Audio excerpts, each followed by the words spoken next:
1506년 중종 반정이 일어났습니다. 오늘 역사 2뉴스에서는 중종 반정으로 폭군 연산군이 왕위에서 쫓겨나기까지의 과정을 살펴봅니다. 반정으로 왕위에 오른 조선 11대 왕 중종에 대해 알아봅니다.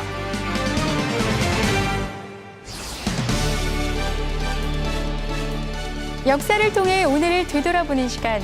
안녕하세요. 역사 이뉴스의 최현지입니다. 성종 때는요, 이름 그대로 참 많은 일들이 이루어졌습니다. 나라의 법전인 경국대전도 완성되고요. 또 일종의 연구기관인 홍문관도 설치되었습니다. 그리고 성종은 신하들의 말에 항상 귀를 기울이던 어진 임금이었는데요. 그래서 성종 때 조선은요, 발전의 기반을 다질 수 있었습니다.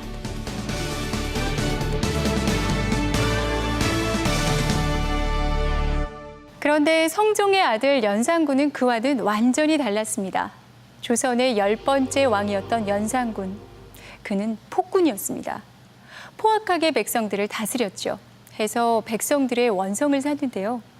그리고 결국 쫓겨나게 됩니다. 연산군, 그는 왜 폭군이 되었을까요?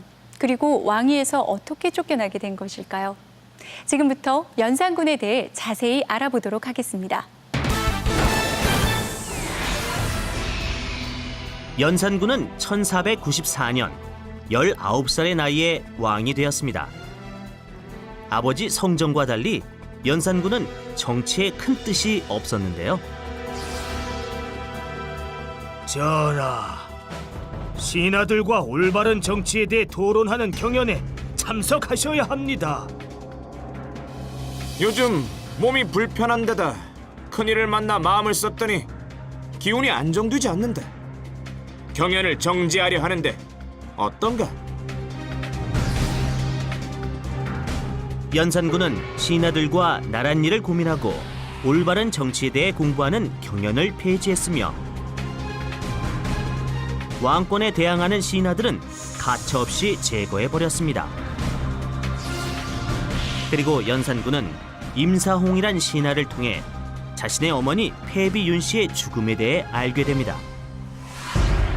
연산군의 어머니 패비윤 씨는 질투가 심하였는데 성종과 말다툼을 하다 실수로 성종의 얼굴에 손톱 자국을 내고 말았습니다. 이 일이 결정적인 계기가 되어 결국 패비윤 씨는 궁궐에서 쫓겨나 사약을 받게 된 것이었죠.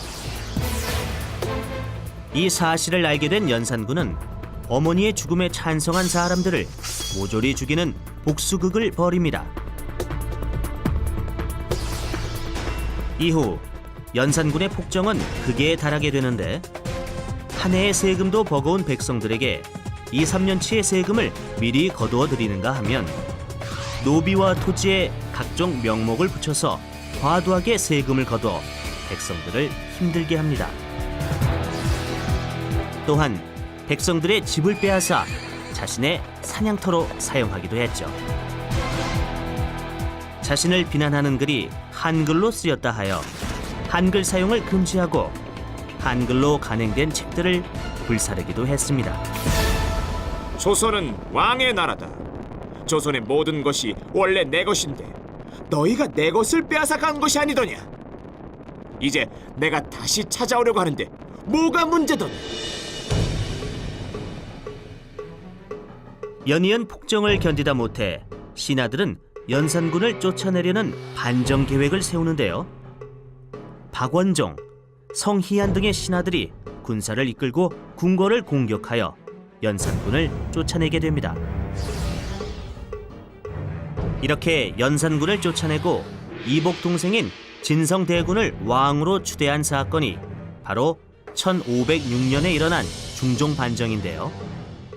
중종 반정으로 온갖 잘못을 저지르며 백성을 괴롭히던 연산군의 폭정은 막을 내리게 됩니다.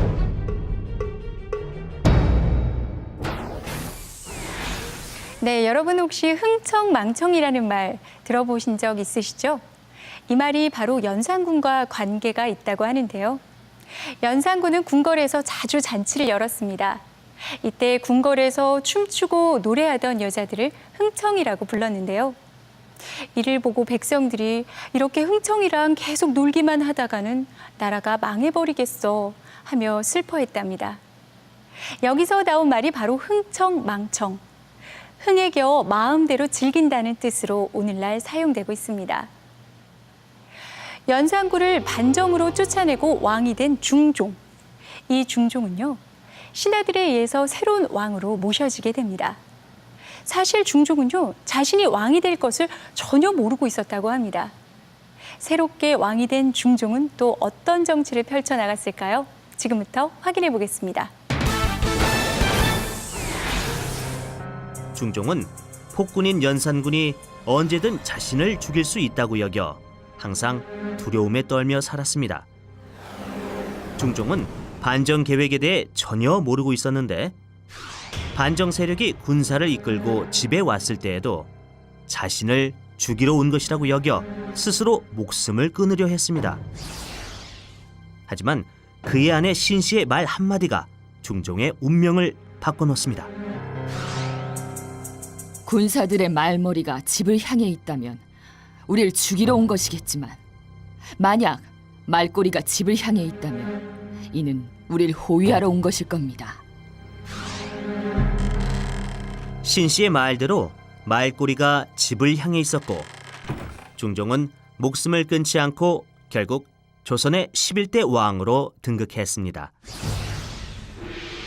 중종과 함께 신씨도 중전의 자리에 앉게 되지만 반정을 주도한 신하들의 주장에 의해 일주일 만에 패비가 됩니다. 신씨의 고모부가 바로 연산군이었고 그녀의 아버지는 반정에 반대해 이미 죽임을 당한 상황이었습니다. 그래서 신씨가 중전에 오르면 그녀가 반정 세력에 대해 복수할 것이라고 여겼던 것이죠. 중종은 이를 반대했지만 반정으로 오른 왕이기에 힘이 없었고 결국 신하들의 주장을 따라야만 했습니다. 반정 세력에 의해 강제로 부인과 이별할 정도로 힘이 약했던 중종. 하지만 중종은 바른 정치에 대한 굳은 의지를 보이며 중단됐던 경연을 다시 시작하고 홍문관의 기능을 복구하는가 하면 연산군에게 빼앗겼던 땅들도 주인에게 되돌려 주었습니다. 그러나 실제 권력은 반정을 주도한 신하들에게 있었고 중종은 언제나 이들의 눈치를 봐야 했습니다. 힘이 없던 왕 중종. 중종은 반정을 주도했던 박원종과 성희안 등이 죽은 후 자신을 억눌러 온 신하들을 견제하기 위해 조광조와 같은 젊은 정치인들을 등용해 개혁 정치를 펼치기도 했습니다. 중종은 젊은 신하들 중 특히 조광조를 신임했습니다. 조광조는 매우 적극적인 개혁을 주장했는데요. 잘못된 세금 제도도 고치려 하고 부자들이 땅을 더 많이 가지는 것도 막으려고 했습니다. 그리고 유교 내용이 잘 정리된 책을 널리 보급하기도 했죠. 하지만 모든 신하들이 그의 개혁을 반긴 것은 아니었습니다. 일부 신하들이 심하게 그의 개혁을 반대하게 됩니다. 해서 조광조의 개혁은 아쉽게도 이루어지지 못하게 되죠. 연산군의 뒤를 이어 왕위에 오른 중종. 그런데 여기서 한 가지 궁금한 점이 있는데요. 바로 왕의 이름입니다. 보통 왕의 이름은 조나 종으로 끝나는데요. 세조, 세종, 중종 이렇게 말이죠. 그런데 연산군은 이름이 다른 왕들과 다릅니다. 왜 다른 것일까요? 조선시대 왕의 칭호는 어떻게 정해지는 것인지 한번 알아봅시다. 왕의 칭호는 왕이 살아있을 때 정해지는 것이 아닙니다. 왕이 죽은 뒤에 종묘에 모시기 위해 신하들이 뒤를 이은 왕과 의논하여 정하였는데요. 즉 세종대왕 자신은 정작 세종이란 칭호를 듣지 못했다는 말입니다. 왕의 칭호는 조와 종으로 불리는데 조선의 왕 27명 중 9명을 뺀 나머지 왕들은 모두 종으로 끝이 납니다. 그 기준은 예절에 대한 학설을 정리한 유교의 경전 예기에서 찾을 수 있는데 공이 탁월한 왕은 조가 되고 덕으로 나라를 다스린 왕은 종이 된다고 했습니다. 하지만 공과 덕에 대한 평가는 사람마다 다르기 때문에 칭호를 정할 때 종종 의견 마찰이 있었습니다. 중종이 죽었을 때 아들인 인종은 아버지가 연산군을 몰아낸 공을 인정하여 칭호를 중조로 삼으려 했으나 신하들의 반대로 무산되었습니다. 왕에 대한 평가는 시대에 따라서도 달라져 왕의 칭호가 후대에 바뀐 경우도 있었는데요. 원래 영조의 칭호는 영종이었습니다. 하지만 고종 때에 이르러 유학을 진흥시킨 공을 인정하여 영종을 영조로 바꿨습니다.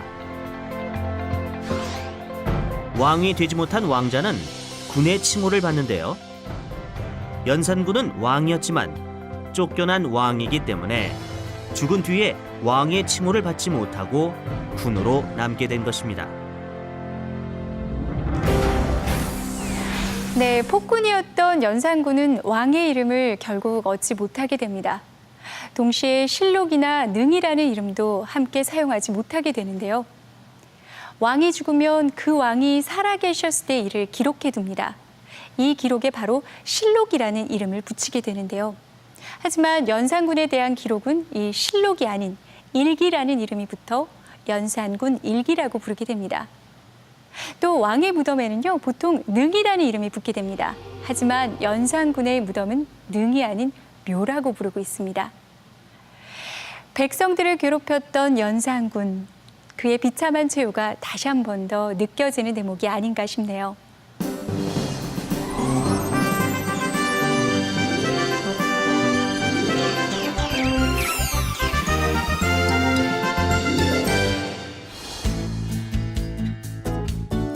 역사 이뉴스. 오늘 알아본 연산군은요, 우리나라 폭군의 대명사로 알려져 있죠.